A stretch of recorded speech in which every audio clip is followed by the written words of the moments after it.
Aaron's research focuses on transboundary water resources issues, conflict resolution, and cooperation between entities and institutions. He has background in environmental science, and he has expertise in conflict resolution and dispute resolution theory. He has served as a consultant to the US Department of State, US Agency for International Aid, the World Bank, and several other governments. And he has made significant contributions to the field of water resources. He has authored a number of very influential books. I know one of them, that's the one on the Jordan River. It's called Hydropolitics Along the Jordan River. I hope I got the title right. But he has also many other influential books. And without any further ado, let me invite our speaker, Professor Aaron Wolf. Being invited to be a scholar in residence on water at Irvine is, it's Coles to Newcastle. Some of the best water people in the world are here. And so it's a real pleasure to be here and be part of it. Just get a sense of who's in the room, who's faculty. Students? Students who are here for extra credit?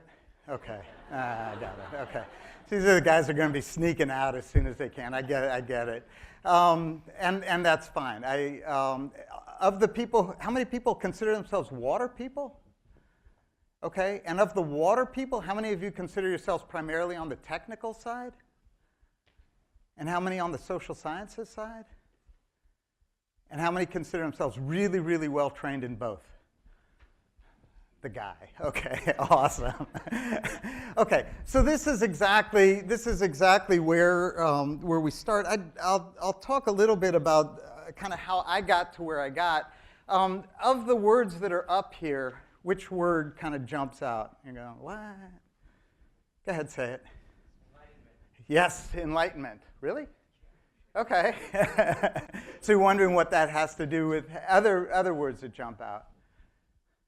Yeah, spirituality, right? What on earth does enlightenment, what does spirituality have to do with water resources? And we'll get there kind of as a process. My original training is as a scientist. I was a groundwater flow modeler. I worked for a federal agency that I won't name, but that surveyed geology. How's that?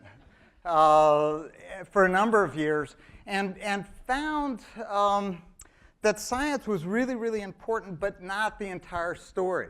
And so when we look at water resources that are shared, we right away end up with a kind of a discordant set of views. On the left, what we see is the watershed the way water people see the world. By boundaries, by basins, by all the things within this boundary, they're all connected to each other. Groundwater, surface water, quality, quantity, everything's connected. And so water people see this, and they see this new, the legislation that's being attacked now, whether navigable waterways include wetlands, include little streams. Water people are going, of course they do. You can't dump a bunch of crap in a wetland and not expect it to end up in the navigable waterway. But the rest of the world doesn't see, as we found out, doesn't necessarily see the world the same way. The way that a lot of the world sees the world is with the political boundaries or with the sectoral boundaries or with the things that divide us. So this kind of clash of views is the first thing you find when you're working in shared water resources. Those boundaries are there for very legitimate reasons. You can't just say, water people would love to be able to say, just ignore the boundaries. Well, you can't. Which way of looking at the world is right? Both. Both, thank you. You're the guy. Okay. Absolutely, they're both right. And that's exactly our problem, is as water resource people, we have to manage the water as if the world looked this way, recognizing full well that these boundaries are there, they're not going anywhere, and we need to acknowledge that they're there for very legitimate reasons, either between countries or between states or between economic sectors or between peoples. When I started, and this was years ago, when I first met Sarush and first met Richard back in the mid-90s, the talk was about water wars on the horizon. A number of people said, including the vice president of the World Bank, the wars of the 21st century will be about water resources.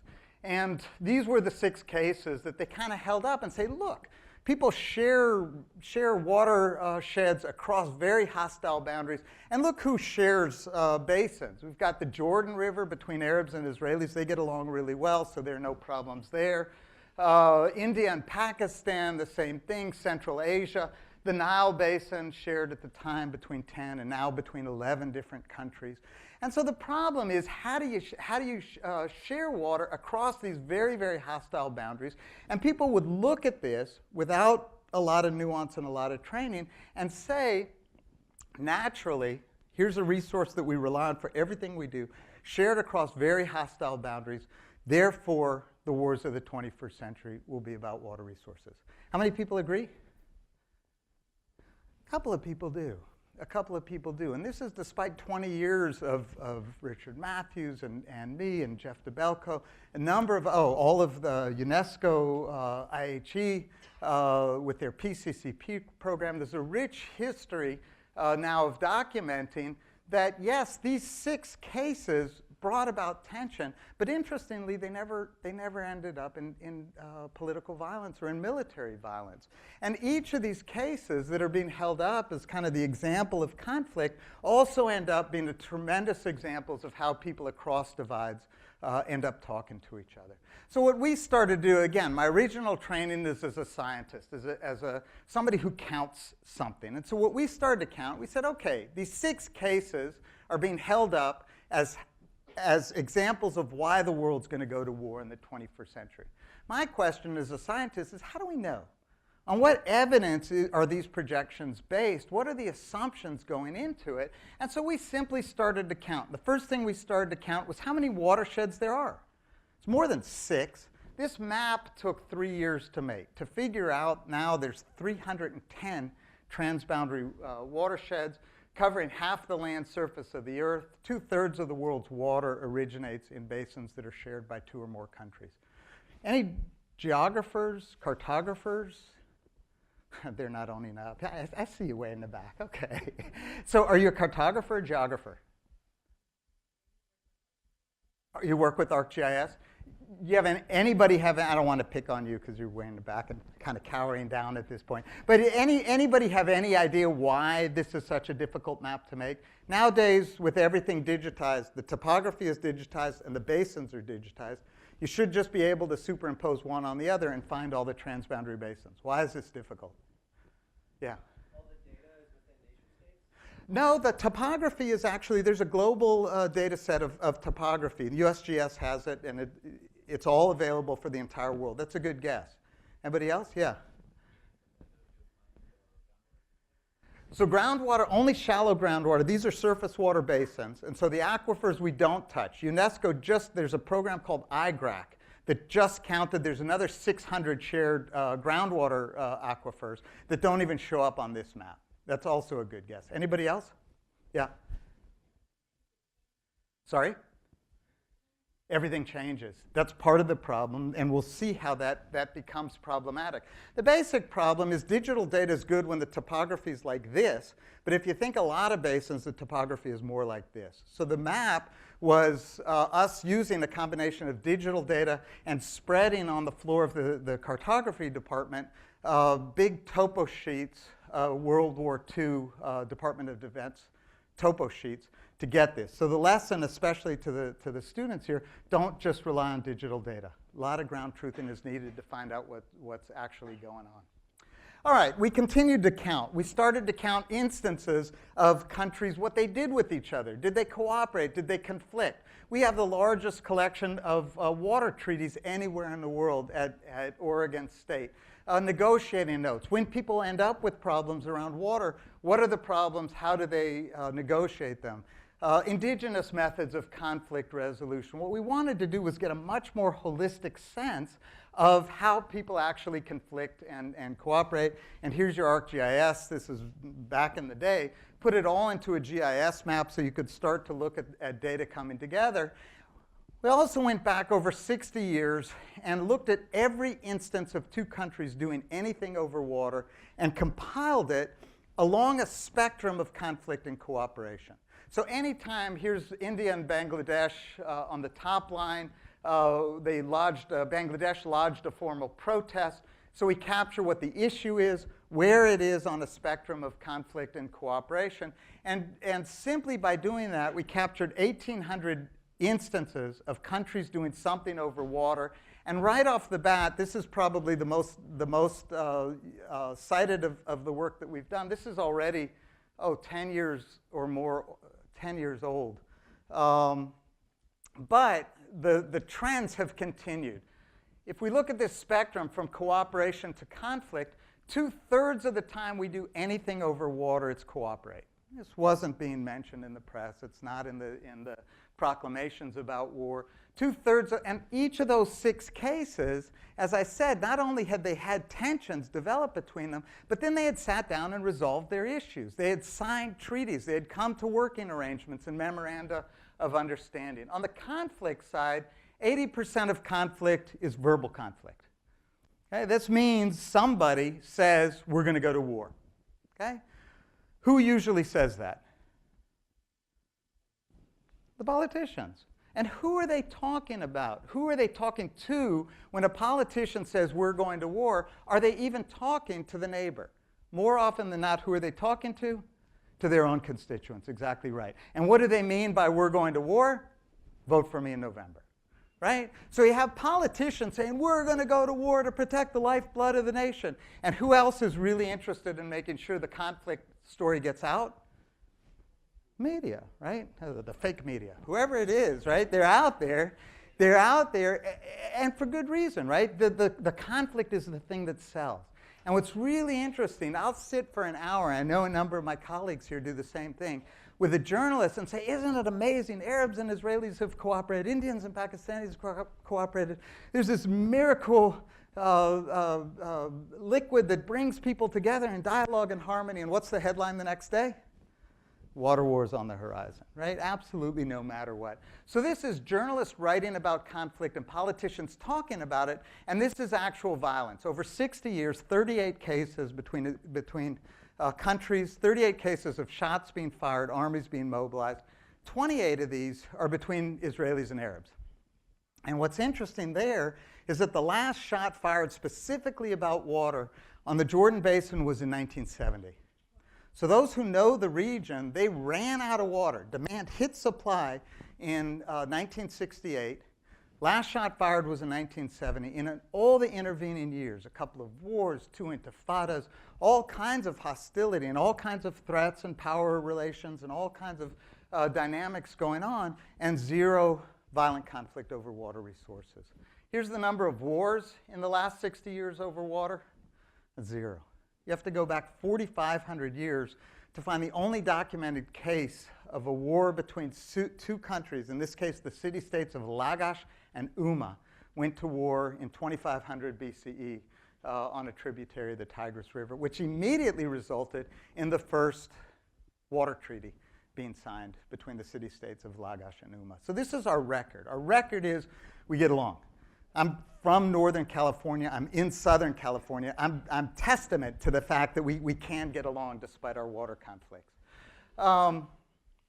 Okay, we then started to look at doing early warning, right? People who were interested in these kinds of things came to us and said, we get there aren't going to be wars, right? But yet it does result in tensions. It does result in threats. It does result in all kinds of unappealing scenarios. Help us determine, help us figure out quantifiable indicators for looking at water conflict into the future. And what we ended up doing, I won't bore you again, this was another 3-year study, a lot of data, a lot of statistics, to basically find that there are 3 things you look for to be able to find a water conflict in the future. One is somebody's going to build something, and there's no agreement for what to do about it. So somebody's going to build a dam, and there's no treaty for the impacts of the dam. Okay? If somebody builds a dam, we have 4 dams, the US and Canada. We have 4 dams that we built together under a treaty. There's not going to be a conflict over any of those dams. In contrast, Ethiopia is building a dam that up until recently had no agreement with Egypt, and there was absolutely conflict over that. So it's not the dam that causes the conflict, it's the dam in the absence of an agreement. The other thing is international basins, internationalized basins. Where's our historians? Poli-sci? Nobody's raising their hand anymore. I'm getting the sense of the dynamic here. All right, so what's an internationalized basin? Think about all the basins, the 6 case studies I started off with. Indus, Jordan, Nile, Tigris, Euphrates, all have something in common historically. What were they? Nile, Jordan. Say again? Say again?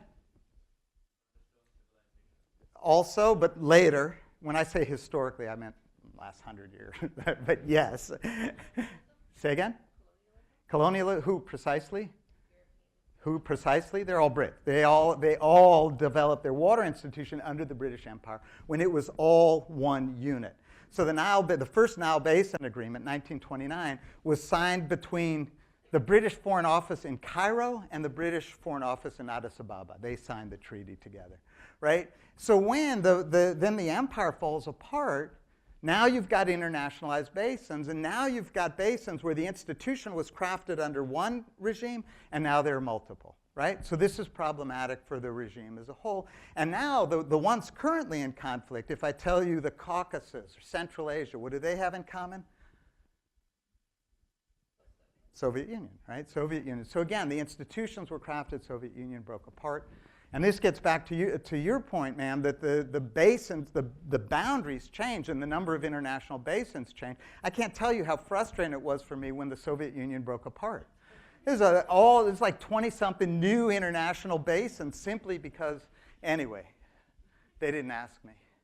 All right, so now we have a method that's couched both in theory and in practice of identifying basins at risk in the future. And again, this is an old study where these basins aren't at risk anymore, but by comparing things like independence movements, dams in the absence of agreements, you can identify basins at risk. And it's interesting that you're here because when the UN published this was our map of this study, and this was the UN's version. Anybody see the differences?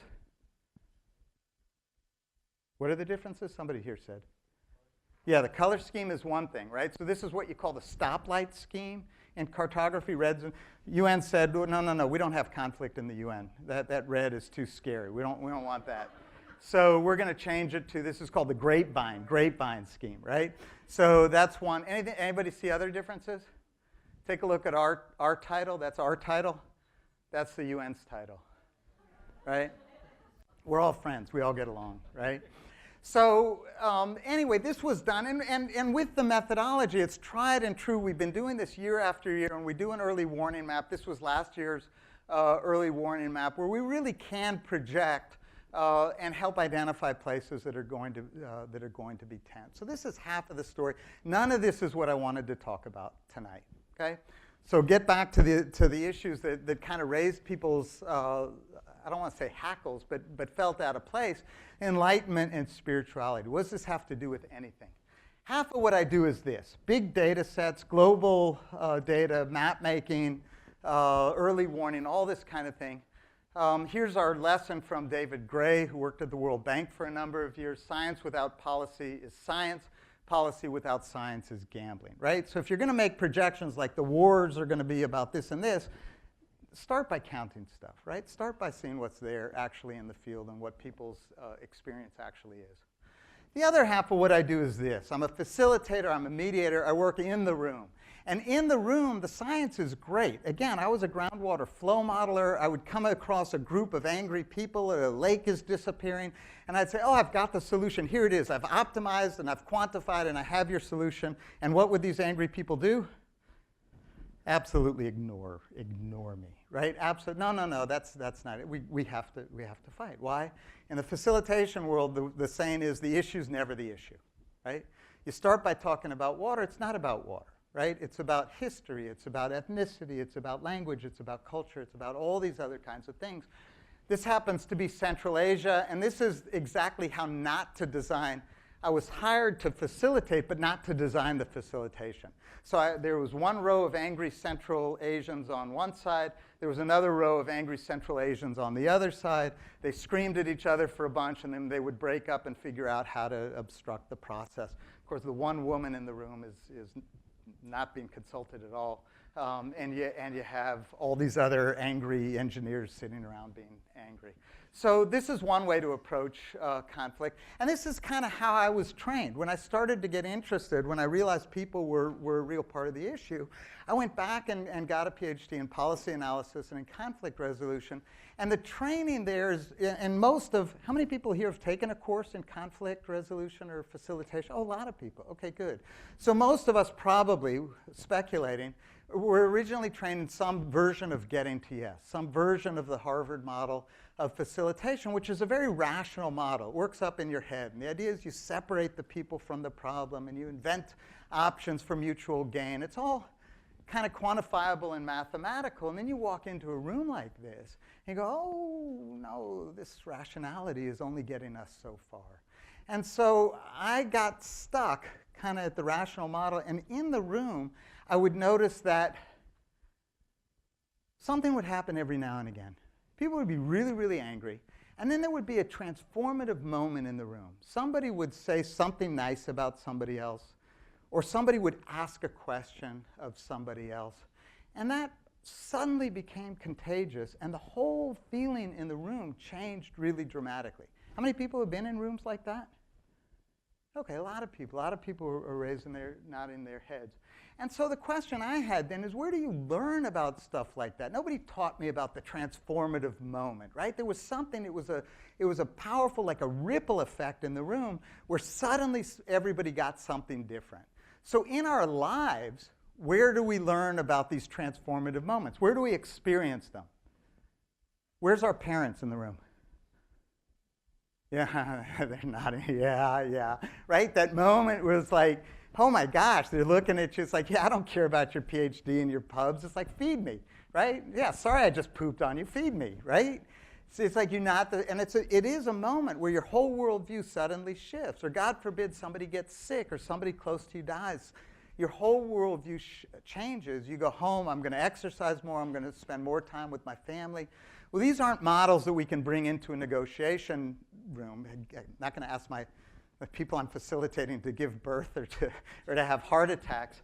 But so I was really struggling with this idea of who knows anything about this stuff.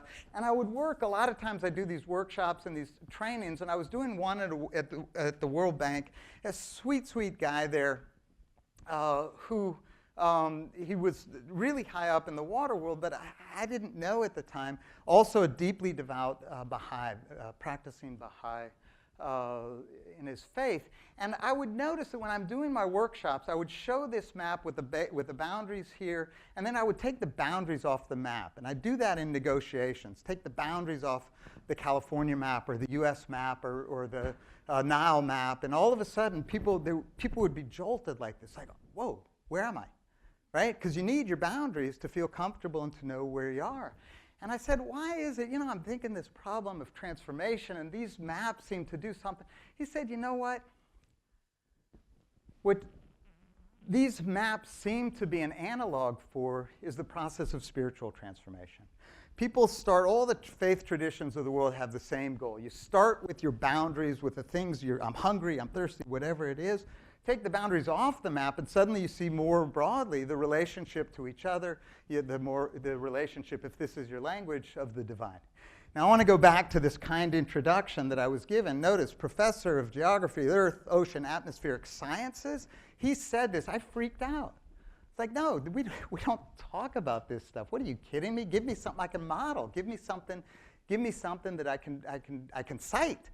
I can't cite spirituality. It freaked me out on so many different levels.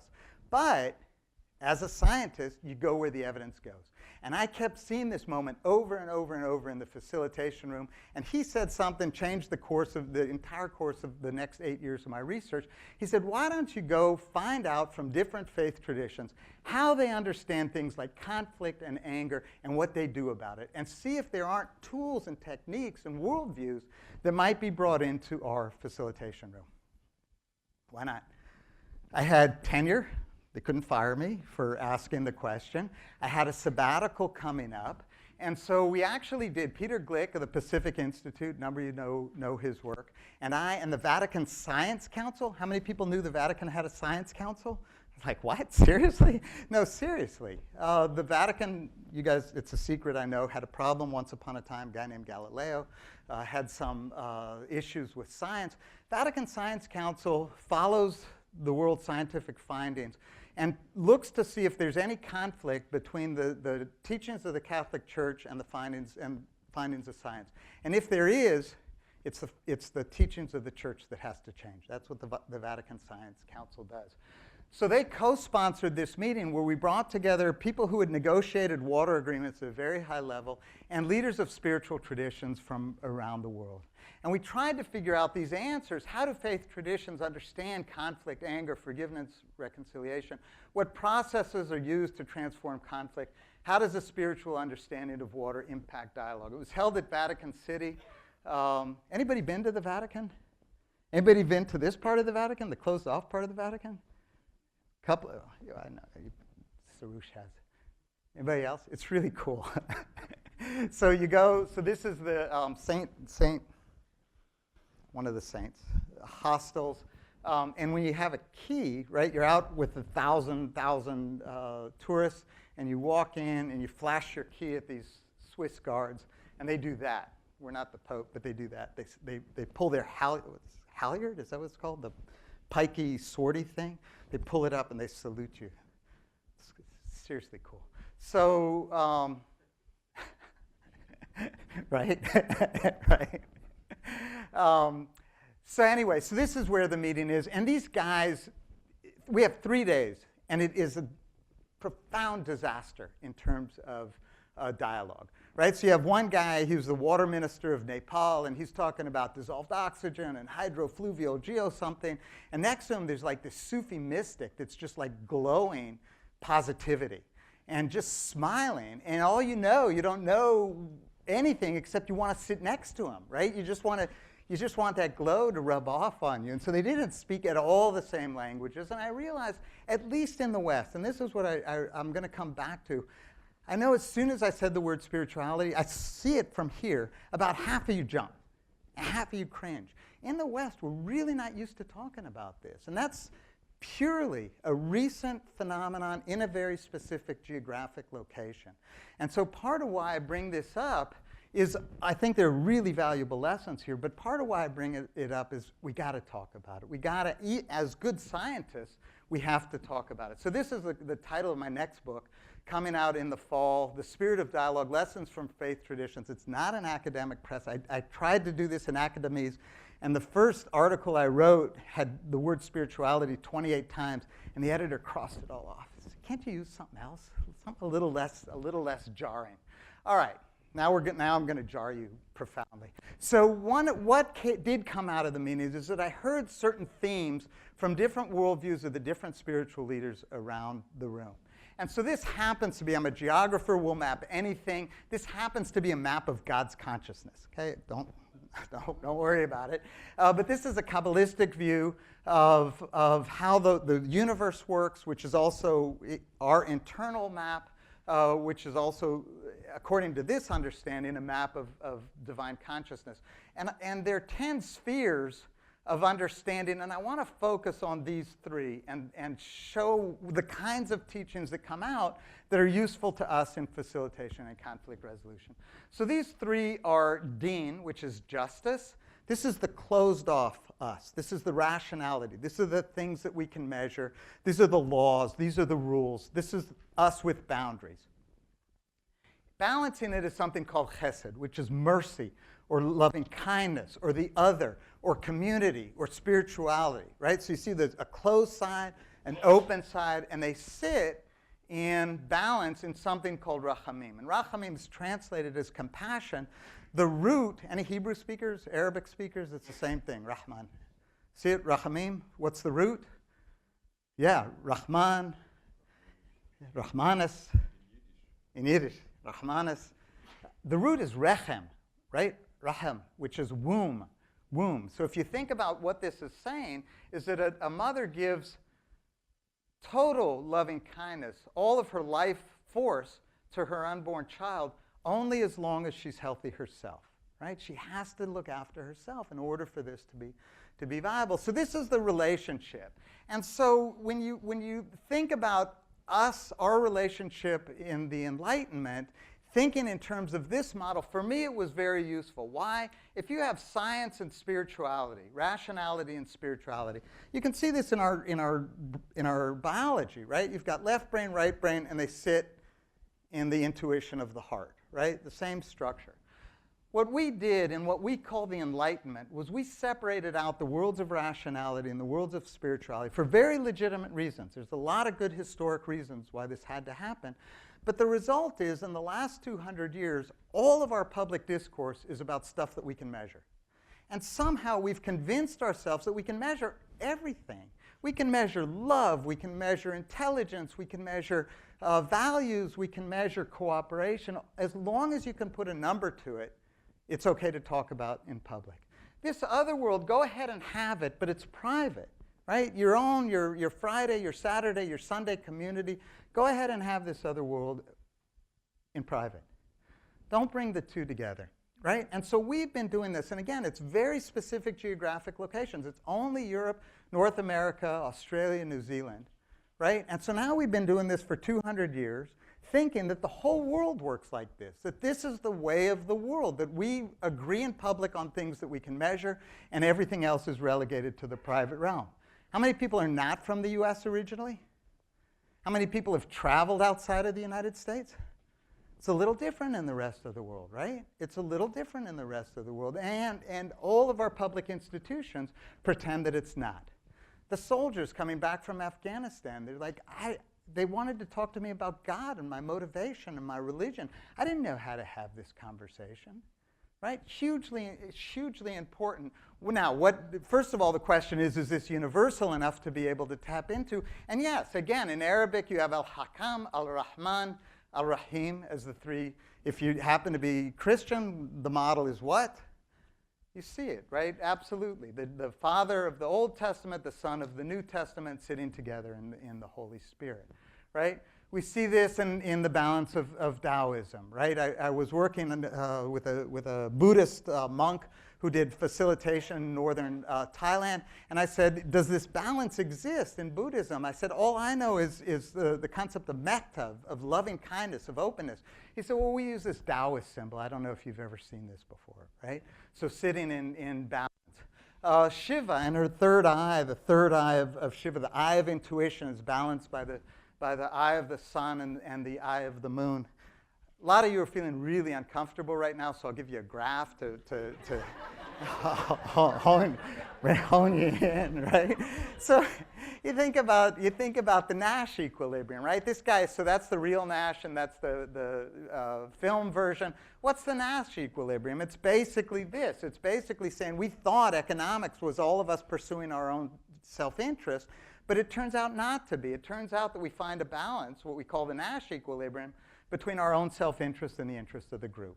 Right? So he wins the Nobel Prize in economics for something that all of our faith traditions have been teaching for thousands of years. Right? Okay, so you've had your graph. We can get back to the rest of this stuff. So what does this mean for us in terms of practice? Right? This is all very beautiful. Oh, and at this point we're all Californians. We go, oh yeah, woo woo, it's lovey, but it's practical.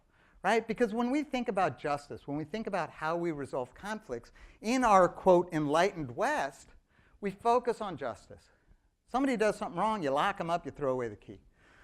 Longer the better. Even better, put them to death to dissuade other people from doing the same kinds of things. Right? We don't think about this in a concept of balance.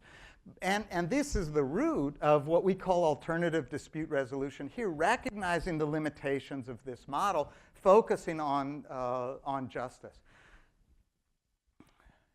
in a lot of the rest of the world, there's a balance in the process. So this is from the Muslim world, the process of sulh.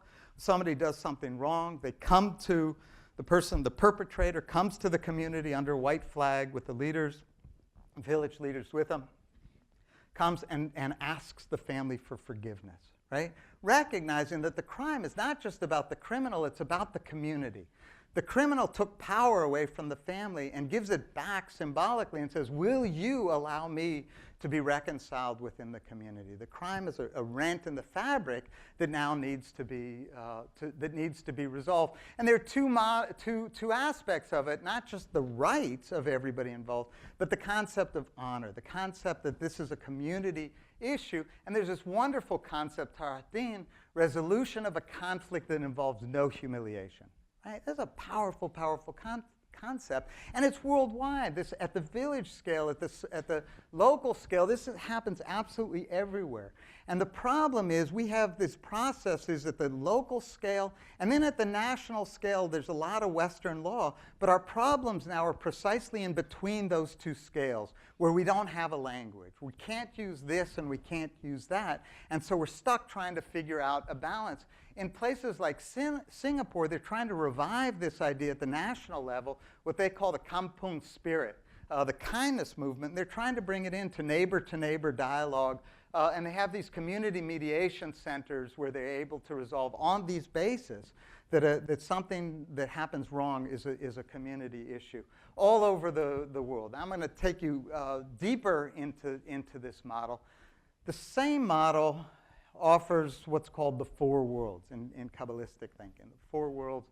And starting from the foundation, if you think for just a second, I was going to say close your eyes, but you guys probably drift off at this stage.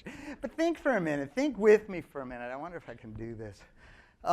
Picture, how many people have had a difficult conversation recently?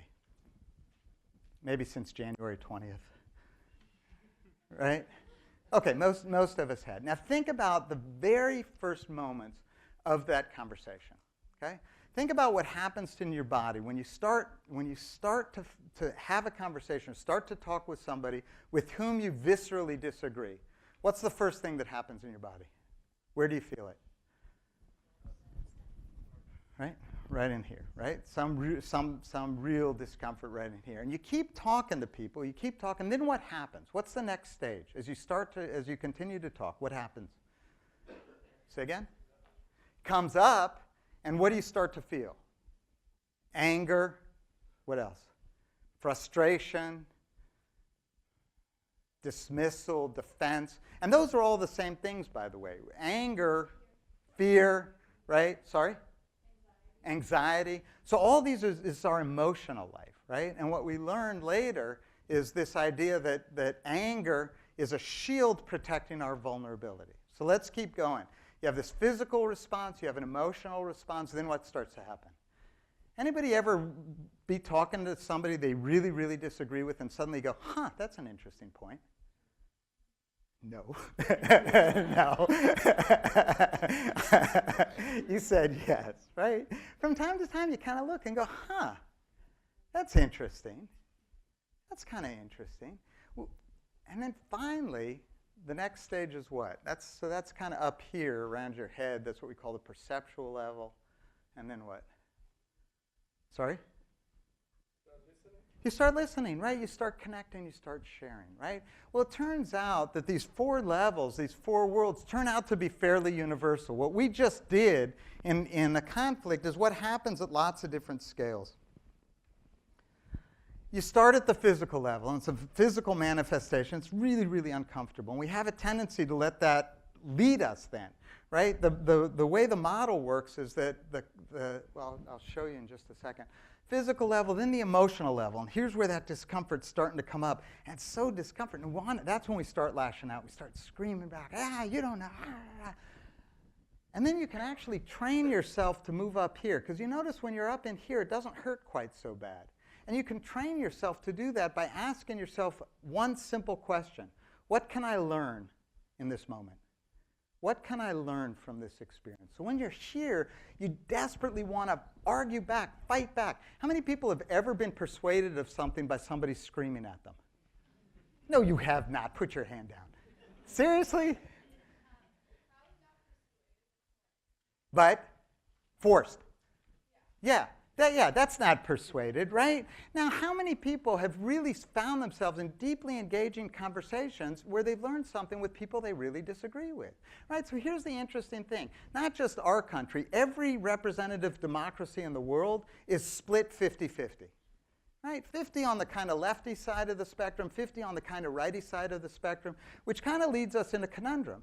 Either half the world, the half that doesn't agree with me, either half the world is wrong or stupid or brainwashed or any of a number of things, or, and here's the scary thing, or maybe there's at least two different ways to see the world.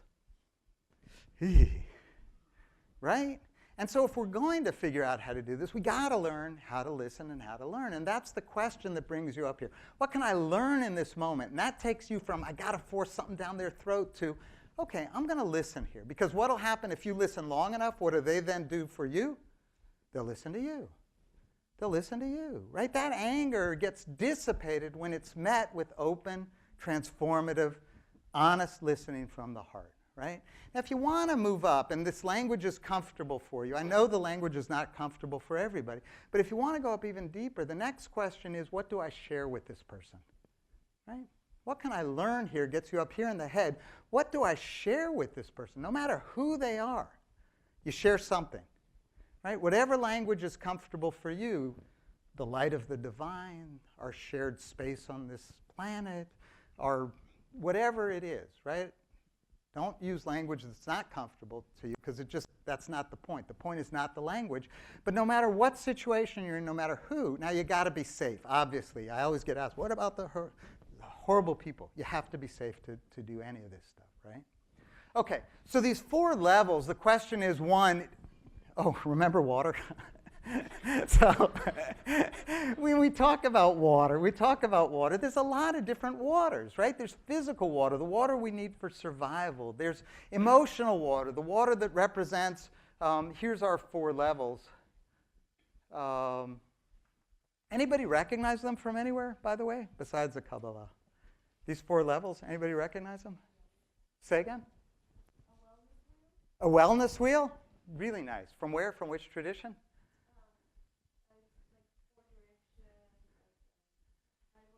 Yeah, indigenous, tribal. Yep, absolutely. Where else? Anybody else recognize them? Yeah. Pyramid of needs. Whose needs? Maslow's hierarchy of needs, right? Most people go to this. And so if you're wondering, like when you walk out of here, can you use any of this in the real world? If you use Maslow, you're okay. You don't have to use the word spirituality because people freak out. But you can use Maslow, right? So Maslow had this hierarchy of needs. For physiological, there's a new version, by the way, for the new millennium. Kind of right. So it turns out Maslow. Anybody know what tradition he came from? What his faith roots are? Yeah, he's Jewish, right? He's Jewish. So in Jewish tradition, those 4 worlds. First were when Moses went through them as he climbed Mount Sinai.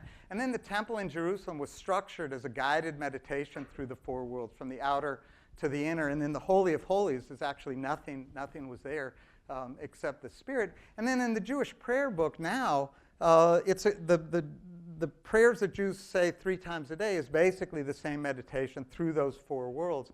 And so Maslow, he stole it basically from God.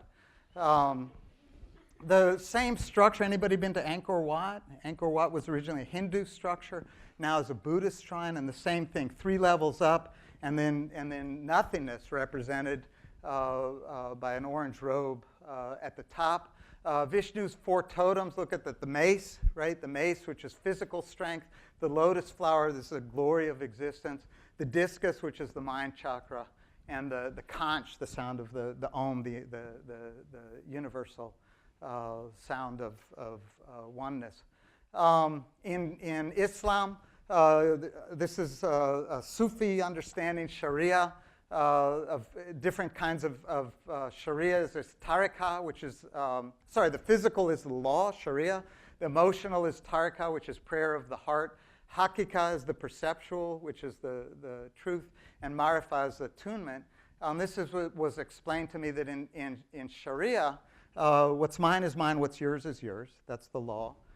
In tarika, what's yours is mine, what's mine is yours. In hakika, there is no mine and there is no yours. And in marifa, there is no me and there is no you. Right? So you notice how we move, the distinctions between us start to dissipate at these different levels. And that's true of each of the different structures. So again, the come back to water, you've got physical water that you can't. People talk about water, it's either a human right or it's an economic good. And the idea is that it's both. It depends on water for what. Water for survival, water for spiritual needs. You're not going to put a market value on that. That's water as a human right. And again, those of you who are Catholic, the Pope just affirmed that 3 days ago in Vatican City. You have water, this transportation, I love this. Somebody came up with slides for me. I said, find me a slide for transportation, water for transportation. Right, so hydropower, now you're starting to, it's a different water, right? It's either emotional, you want the dam for whatever reason, or it's intellectual, that this is, you talk about benefit cost analysis. And irrigation, it depends. If it's subsistence irrigation, that's water that's critical for survival. If it's industrial agriculture, then yeah, you're going to put a market value on it and you're going to charge for it just like any other input. Spiritual water, it's got to be absolutely fundamental. And so the water, when it's jarring, is in negotiations where, for example, in the Southwest, when the Hopi were asked to give water from their sacred spring to transport coal slurry, that's jarring. That's spiritual water and physical water coming together in a really ugly way. I was at a meeting where I was explaining something like this, and again, a lot of people get really upset about the constructs, and say, why is this spiritual water? What's this mean? It's just out of curiosity. What's your faith? I'm Catholic. So if you had your toilet was clogged in the church, would you use the water from the front, the holy water, to unclog the toilets? No, that's, right? So we get it, right? We get it, and yet we need to understand as we move out at what different levels these are jarring. And then it gives us languages to talk about each of the different sets of water and meet the different sets of needs. It gives us a hint for who might be in the room. A lot of times at the physical level, we talk about practitioners, policy makers, development partners. At the kind of emotional level, the free enterprise of private enterprise sometimes is in the room. Academia is almost never invited in, although they ought to be. And certainly the spiritual community is not in the room when we're making water decisions. They absolutely have to be. This is what motivates most of the world for all the things that they're doing. And we're missing values. Again, at the village level, if you're trying to get a message out or to receive a message about water, you either have these guys out there doing it, or this is usually who we end up sending, right? And so there's this huge disconnect when we go out. And I'll give some examples. In a lot of Asia, the Buddha, it turns out, resolved the water dispute. How many people know that? Stop the water war. Okay? One social scientist, thank you. Yeah, Buddha, number of people were about to fight. He went to the princess. He says, what's the argument about? So we don't know. He went down and down and down, finally to the peasants. They said, it's about water. We're sharing the water. The other village took the water. He went back to the princess. He said, is the water more valuable than the blood which is about to be spilled? And stop the war simply with the question. In the Nile, the Copts had been asked. Things got a little ugly after this. But again, who carries the message? Who has good offices to invite people in? A lot of times, I know it's jarring for Westerners, but in the Middle East, I've been in the room where a priest, an imam, and a rabbi have all started us off with prayers, and it elevates the conversation. Where are you going to have your meeting? 9 times out of 10, my facilitations are in ugly windowless rooms where there's all kinds of other places that elevate us, elevate the spirit, and elevate. This is how I see the world. This is the only human manifestations here are universities, right? So this is my kind of worldview. This is the Columbia Basin, and in the Columbia we're negotiating with Canada, and this is the kind of language that comes out on the U.S. side. They said we're facilitating shared water resources to maximize benefits. This is something you can measure. Same on the Canadian side, maximize benefits to both countries. This is how we're thinking about water within the basin. Who else is in the basin besides U.S. and Canada? Thank you very much. 15 tribes, recognized tribes and reservations on the U.S. side. Another whole group of indigenous people, the First Nations on the Canadian side, and here's the spirit wheel, right? The same understanding of the four worlds. And you're like, how do you have this conversation when the core is saying this is what these are the benefits that you should measure? I was in a room on the Nile Basin where they were talking about sharing benefits, and a woman from Ethiopia, one of the local NGOs, she said, wait a second, just so I get this right, we weren't an international basin until you guys drew all those nice straight lines from the safety of Germany, and now we're an international basin, and now instead of sharing things the way we've always been doing, because it's an international basin, we have to quantify the benefits according to the things that you think are important that ignore all the things that are important to us, like our spirituality, like our community, like our villages, like our relationships to each other and to the divine. Is that about right? Now, the World Bank is kind of stymied. Well, yeah, kind of, right? So there's other ways to do it. Like I said, in the Nile, they at least set up, when they tried to negotiate a treaty, they set up what's called a shared vision program, which was local stakeholders, along with their action plan. But again, the shared vision program is all about the things that you can measure, right? Some confidence-building measure, public information, stakeholder involvement, but none of this language. And so you see this over and over. This is really interesting. Anybody from New Zealand? A fascinating way that they brought, so the Maori were actually involved in helping to write this national policy statement. And the language, the Maori understanding is suffused within this policy statement. I'll just read this, and I won't try and pronounce the Maori words. All things in the natural world have life force and a spiritual dimension. Respect for the spiritual integrity of the environment and God that created it will ensure that the treasure can be protected and passed on to succeeding generations. This is a modern Western country recognizing these values that suffuse not just the Maori, but also the Westerners that live there. We've done this for 200 years. We've closed our eyes to this world, and it's to our detriment. Unless we get better at using this kind of language and remembering these understandings that we have, we're going to continue to go down the route that we have. This is a map of water aid coming primarily from the post-Enlightenment West out into the rest of the world. And with this aid comes this Western understanding. These are the metrics of success. These are the things that are benefits. These are the things that we call intangibles. And oftentimes they're precisely the things that are of most value to a lot of the people that we're dealing with. And we've done this for so long we don't even know we're doing it. I want to end with this. I know, again, I come from a faith that's not the majority faith myself, and I know full well, every time somebody, when I was growing up, every time somebody wanted to talk faith with me, it was to persuade me of something or to convert me to something. And I get all the legitimate reasons we freak out when these concepts come up. But again, one, we're dealing with a lot of the world where that distinction between rationality and spirituality was never made.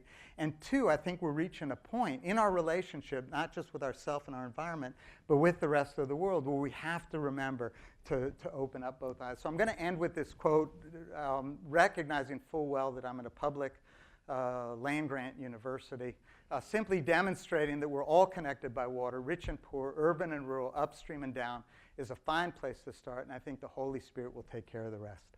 Thank you very much.